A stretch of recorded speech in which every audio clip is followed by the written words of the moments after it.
दोस्तों गेहूं की रोटी हम 12 महीने खाते हैं, लेकिन फिर भी हमारा ये डाउट रहता है। तो दोस्तों अब बात कर लेते हैं गर्मियों में खाए जाने वाले अनाज और उससे बनने वाली रोटी की। नंबर 7 पर हम बात करेंगे बहुत प्रचलित मल्टीग्रेन रोटी की। आज की वीडियो में हम बात करेंगे विभिन्न प्रकार के अनाजों की और उनसे बनने वाली रोटियों की। इन रोटियों की अगर हम अधिकता करते हैं तो उससे हमें क्या हानि हो सकती है, साथ के साथ किस मौसम में कौन से अनाज की रोटी खानी उपयुक्त रहेगी, आज की वीडियो में हम समझेंगे। और सबसे महत्वपूर्ण बात, किस रोटी को खाकर आप अपना वजन घटा सकते हैं, अपनी बढ़ी हुई शुगर को कम कर सकते हैं, बढ़ा हुआ कोलेस्ट्रॉल, फैटी लीवर और घुटनों से संबंधित जो भी आपकी समस्या है, मात्र रोटी के फेरबदल से ही आप ठीक कर सकते हैं।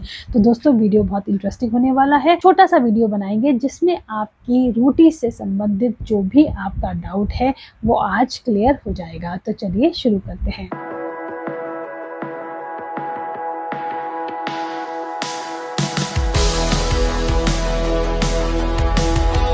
नमस्कार, YouTube चैनल आहार ज्ञानम में आप सभी का स्वागत है। मैं डाइटिशियन पारुल। दोस्तों हम सभी के आहार में रोटी एक मुख्य पार्ट होता है, एक मुख्य अंग होता है हमारे आहार का। तो रोटी के बिना हमारा खाना अधूरा है। और हम विभिन्न प्रकार की रोटियां खाते हैं, जैसे गेहूं की रोटी, ज्वार, बाजरा, मक्का और रागी। ये सभी रोटियां हमें पसंद है, लेकिन क्या सभी रोटियां हम सभी मौसम में खा सकते हैं? अगर हम इन रोटियों का इस्तेमाल ज़्यादा करते हैं तो इनसे हमें क्या फ़ायदे और क्या नुकसान हो सकते हैं, वो समझना भी ज़रूरी है। तो चलिए शुरू करते हैं, जिसमें कि सबसे पहले हम समझ लेते हैं कि जो सर्दियों में खाने वाली हमारी रोटियां हैं उनके बारे में समझ लेते हैं। तो इसमें मुख्यतः मैंने 3 अनाजों को रखा है, और जो तीसरे नंबर पे अनाज रखा है उसके बारे में तो आप लोगों की बहुत सारे डाउट्स हैं, बहुत सारे आपको कंफ्यूजन है। तो वीडियो में बने रहिए, ये कंफ्यूजन आपका आज ही दूर हो जाएगा। तो सबसे पहले बात करते हैं मक्का की रोटी की। दोस्तों जो मक्का की रोटी है, इसकी जो तासीर है वो गर्म है और ये थोड़ी सी रूखी होती है। तो इसका इस्तेमाल मोस्टली हम सर्दियों में करते हैं। ये मिनरल्स में भरपूर है और इसको खाने से हमें ऊर्जा मिलती है, ताकत मिलती है, और सर्दियों में ये हमें ठंड से भी बचाती है। तो इसका इस्तेमाल सर्दियों में ही मुख्यतः करें। जैसे कि मैंने बताया कि ये थोड़ी सी रूखी है और ये पचने में भारी है। तो सर्दियों में हमारा जो डाइजेशन है वो स्ट्रॉन्ग होता है, तो हम इसको आसानी से पचा पाते हैं। लेकिन जब भी हम इसका इस्तेमाल करें, इसके साथ हम घी का या फिर कोई ऐसी चीज़ जिससे हमें लुब्रिकेशन मिले, क्योंकि इसकी तासीर रूखी है तो हमें इसे बैलेंस करके खाना है। तो उसके साथ हम घी, तिल या गुड़ का इस्तेमाल कर सकते हैं, और रात के समय में मक्का की रोटी खाने से बचें। नंबर 2 पर हम बात करेंगे बाजरे की रोटी की। बाजरे की रोटी को भी मुख्यतः हम सर्दियों में खाते हैं। ये भी पचने में भारी है। थर्मोजेनेसिस की वजह से हमारा सर्दियों में जो डाइजेशन है वो स्ट्रॉन्ग रहता है।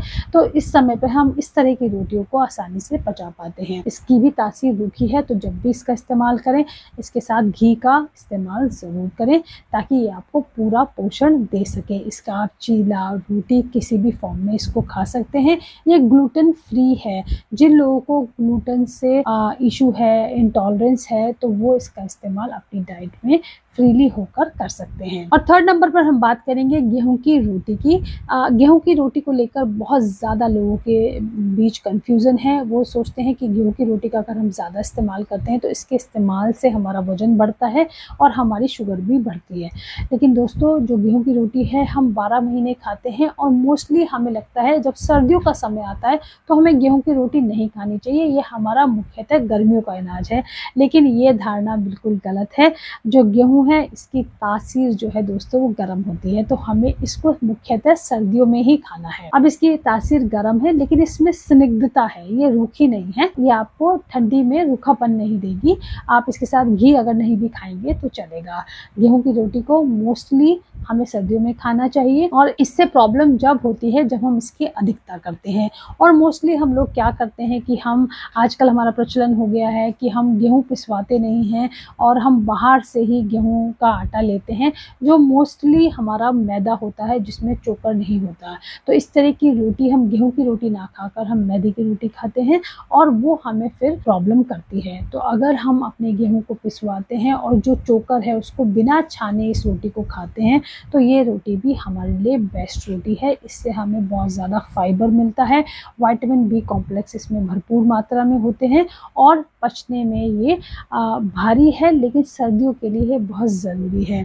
इससे हमें एनर्जी मिलती है। तो गेहूं की रोटी को गलत ना समझे, पोर्शन कंट्रोल करके अगर आप गेहूं की रोटी खाते हैं, उसके साथ बहुत सारा फाइबर का इस्तेमाल करते हैं, सलाद का इस्तेमाल करते हैं, तो गेहूं की रोटी आप बिना किसी टेंशन के खा सकते हैं। तो दोस्तों अब बात कर लेते हैं गर्मियों में खाए जाने वाले अनाज और उससे बनने वाली रोटी की। तो जिसमें सबसे पहले नंबर पर मैंने रखा है ज्वार की रोटी को। ज्वार की जो रोटी है दोस्तों, वो पाचन में हल्की है, पचने में हल्की है और फाइबर से भरपूर है। इसमें आयरन, कैल्शियम, मैग्नीशियम, खनिज सब भरपूर मात्रा में है। तो इसको गर्मियों में इस्तेमाल करें। ये ग्लूटेन फ्री है, ये एक प्रकार का मिलेट है जो हम गर्मियों के मौसम में बड़े आसानी से खा सकते हैं। जैसे कि मैंने बताया, ये पचने में हल्की है, तो इसका इस्तेमाल हम रात को भी कर सकते हैं। नंबर 2 पर मैं बात करूंगी रागी की रोटी की। रागी की रोटी भी अगेन पचने में हल्की है और इसकी तासीर ना तो गर्म है और ना ठंडी है, इसकी तासीर मीडियम है। तो हम इसे सर्दियों में भी खा सकते हैं, गर्मियों में भी खा सकते हैं और ये बच्चे, बूढ़े सभी के लिए बहुत ही अच्छी रोटी है और ये हमारी बोन्स को स्ट्रॉन्ग बनाती है। इसमें मिनरल्स, कैल्शियम, फाइबर सब भरपूर मात्रा में है और जैसे कि मैंने बताया, ये पचने में हल्की है, तो आप ऐसी रोटी को रात में भी आसानी से खा सकते हैं। रागी की रोटी जो है हमारी, वो ग्लूटेन फ्री है और वजन को कम करने में बहुत फ़ायदेमंद है। इसको खाकर आपका बढ़ा हुआ कोलेस्ट्रॉल भी कम होता है, तो इसका इस्तेमाल ज़रूर करें। और ये जो सभी मिलेट्स की रोटी होती हैं, इनकी जो तासीर है, इनकी जो टेंडेंसी है, वो थोड़ी सी रूखी होती है। तो जब भी इस तरह की रोटियों का इस्तेमाल करें, उसके साथ घी या गुड़ का इस्तेमाल ज़रूर करें। नंबर 3 पर हम बात करेंगे जौ की रोटी की। जौ की रोटी फाइबर से भरपूर है, इसमें भी मिनरल्स, कैल्शियम सब भरपूर मात्रा में होता है और ये पचने में हल्की है और इसकी तासीर ठंडी है। तो मुख्यतः हम इसको गर्मियों में इस्तेमाल करते हैं और इसका इस्तेमाल करके दोस्तों आपका वजन भी कम होता है और ये आपकी डायबिटीज़ को भी काफ़ी हद तक नियंत्रित कर सकती है। जैसे कि ग्लूटेन फ्री है, तो ग्लूटेन जिनको इंटॉलरेंस है वो लोग इसका इस्तेमाल आसानी से कर सकते हैं। पचने में हल्की है, तो आप इसको मुख्यतः रात को खाएं और इससे आपकी जो इंसुलिन रेजिस्टेंस है वो कम होगी और आपका धीरे धीरे वजन भी कम होगा। नंबर 4 पर बात करेंगे चावल के आटे की रोटी। काफ़ी जगहों पर चावल के आटे की रोटी भी बहुत प्रचलित है। तो चावल की आटे की रोटी भी पचने में हल्की है और इसका इस्तेमाल हम गर्मियों में ही मुख्यतः करते हैं। आप इसको सर्दियों में भी खा सकते हैं, लेकिन सर्दियों में अगर आप चावल के आटे की रोटी बनाते हैं तो दोस्तों वो आपका चावल नया होना चाहिए। लेकिन अगर आपके गर्मियों में चावल के आटे की रोटी बनती है तो वो चावल आपका पुराना होना चाहिए, क्योंकि जो नया चावल है वो पचने में भारी है और जो पुराना चावल है वो पचने में हल्का है। तो पुराने चावल की रोटी को हम गर्मियों में और नए चावल की रोटी को हम सर्दियों में इस्तेमाल कर सकते हैं। बी कॉम्प्लेक्स का ये भंडार है, टेस्ट में अच्छी है और ग्लूटेन फ्री है। नंबर 5 पर हम बात करेंगे सत्तू की रोटी की। काफ़ी प्रदेशों में सत्तू की रोटी खाई जाती है। सत्तू की रोटी एनर्जी से भरपूर है। सुबह के समय अगर आप सत्तू की रोटी खाते हैं और उसके साथ छाछ खाते हैं तो ये आपको भरपूर एनर्जी देने वाली है। आपका सारा दिन आप इस रोटी पर निकाल सकते हैं। ये आपकी मसल्स को एक पावर देती है और उसको खाकर आपको बहुत देर तक भूख नहीं लगती है। प्रोटीन का ये अच्छा सोर्स है, फाइबर भी इसमें भरपूर मात्रा में है, तो आप सत्तू की रोटी का इस्तेमाल भी गर्मियों में आराम से कर सकते हैं। से वर्स्ट और बेकार रोटी की, जिसको हम कहते हैं मैदा की रोटी या फिर नान, जो हम मुख्यतः बाहर जब हम खाना खाने जाते हैं तो हम उसका इस्तेमाल करते हैं, उसको बहुत शौक से हम खाते हैं। ये सबसे निम्न श्रेणी की रोटी होती है। इसमें किसी भी प्रकार का फाइबर और इसमें अदर खनिज लवण जैसे कि मिनरल्स हम कहते हैं वो इसमें प्रेजेंट नहीं होते हैं और ये रोटी हमारी जल्दी से पचती नहीं है और ये हमारे पेट में ही अंदर रहती है, जिसकी वजह से हमें इंडाइजेशन के बहुत सारे इश्यूज आते हैं। इसमें फाइबर की मात्रा बिल्कुल नहीं है। इसका ज़्यादा इस्तेमाल करने से हमें कब्ज़ की शिकायत बनी रहती है और हमें गट से रिलेटेड जितने भी इशू होते हैं वो इस रोटी को खाकर होते हैं। तो दोस्तों इस रोटी को बिल्कुल भी अपने आहार में शामिल ना करें। नंबर 7 पर हम बात करेंगे बहुत प्रचलित मल्टीग्रेन रोटी की।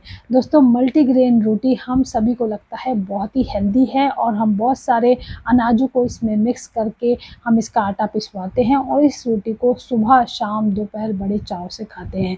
लेकिन ये रोटी आपको बिल्कुल नहीं खानी चाहिए। आपको इसको कम्प्लीटली अवॉइड कर करना चाहिए। जब हम विभिन्न प्रकार के अनाजों को मिक्स करते हैं तो हम उनकी तासीर को भी चेंज कर देते हैं। कुछ अनाज पचने में भारी हैं, कुछ पचने में हल्के हैं, किसी की तासीर गर्म है, किसी की ठंडी है।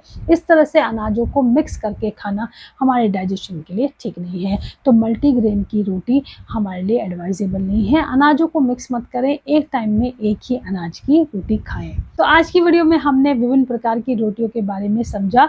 जितनी भी मिलेट्स की हमारी रोटियां हैं वो सारी की सारी हमारी ग्लूटेन फ्री हैं। तो अगर आपको किसी भी तरह की ग्लूटेन एलर्जी है तो आप इन रोटियों का इस्तेमाल कर सकते हैं। जो अनाज पचने में भारी है उनको सर्दियों में इस्तेमाल करें, जो पचने में हल्के हैं उनको गर्मियों में इस्तेमाल करें। और रोटियों की बहुत ज़्यादा शरीर में अधिकता ना करें। बहुत ज़्यादा अधिकता करने से हमें परेशानी होती है। तो पोर्शन कंट्रोल करके आप रोटियों को अपनी डाइट में शामिल करें। तो आज की वीडियो में इतना ही। आशा करती हूँ ये वीडियो आपको अच्छी लगी होगी। मिलते हैं किसी नेक्स्ट वीडियो में। Till then stay healthy.